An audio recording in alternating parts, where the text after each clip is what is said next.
Assalamu alaikum students. Welcome to science class. Hope you all are good. Today we will start a new chapter, that is chapter 4, materials, metals and non-metals. Students, you know that there are a variety of substances all around us.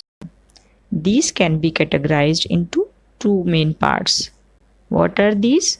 These are metals and non-metals. Do you know what are metals? A metal is a substance that is hard, malleable, ductile, shiny, sonorous, and a good conductor of heat and electricity. Students, I know some terms like malleable, ductile, sonorous, etc. are new for you. But don't worry, you will come to know these terms as we proceed further. Do you know some of the metals which you are using in your day-to-day life?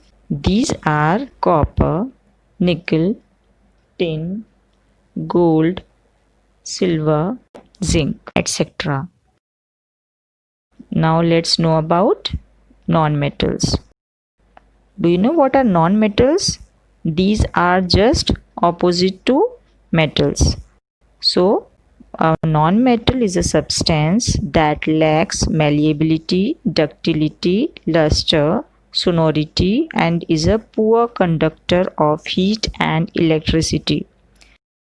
Some of the examples of non-metals are carbon, sulfur, phosphorus, iodine, chlorine, etc. Students, do you know these metals and non-metals are nothing but the elements which are present in nature. These are the resources or the gifts given by Allah subhanahu wa ta'ala to all of us. Do you know there are more than 100 elements known so far? The earliest non-metals known to man are carbon and sulfur. Some of these elements behave in a different form with that of the other elements. The elements can be classified according to their behavior. On the basis of their properties, all the elements can be divided into two main groups, metals and non-metals, about which I told you earlier also that elements are divided into two main groups, metals and non-metals. But there are also some elements which have some properties of metals and some of non-metals. They are known as metalloids. Some of the examples of metalloids are antimony, arsenic and tellurium. Students, we use metals in our everyday life for a large number of purposes. Metals are used in making nails, screws, utensils, water boilers, electric wires, office furniture, cars, buses, trains, aeroplanes, satellites, various types of machines, and many more things. Some of the important uses of metals are iron, copper, and aluminium metals are used to make cooking utensils and water boilers for factories. Copper metal is used for making electric wires for household wiring, electric motors, and many other electrical appliances. Aluminium metal is used for making electric cables, thick wires, and overhead electric transmission lines. Aluminium foils are used for packaging medicines, chocolates, food items, and many other materials. Aluminium metal in the form of alloys is used to make aeroplanes.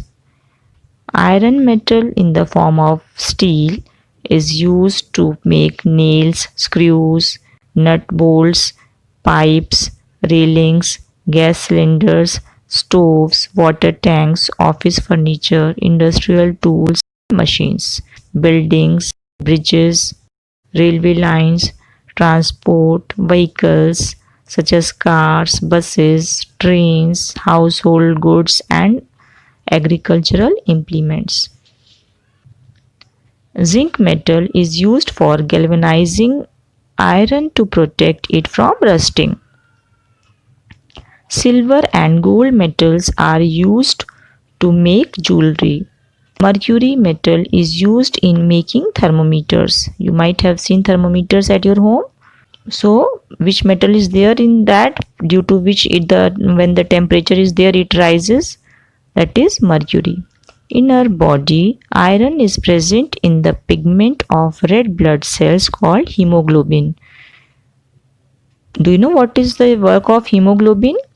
Hemoglobin transports oxygen from the lungs to all the tissues of our body. If there is deficiency of iron in our body, then there will be less hemoglobin in our blood. Lower level of hemoglobin in the blood will cause shortage of oxygen in the body, leading to tiredness and weakness. Hope you understood. Okay, now let's know about uses of nonmetals. Students, all the living things around us like plants and animals, including human beings, are made up mainly of compounds of nonmetals like carbon, hydrogen, oxygen, nitrogen, sulfur, phosphorus, etc. Nonmetals are used in our day-to-day life for a large number of purposes. Now let's know about some important uses of nonmetals. Oxygen is a nonmetal which is used by plants and animals for breathing. We all use oxygen for breathing. You all know this? Okay. Thus, oxygen nonmetal is essential for maintaining our life.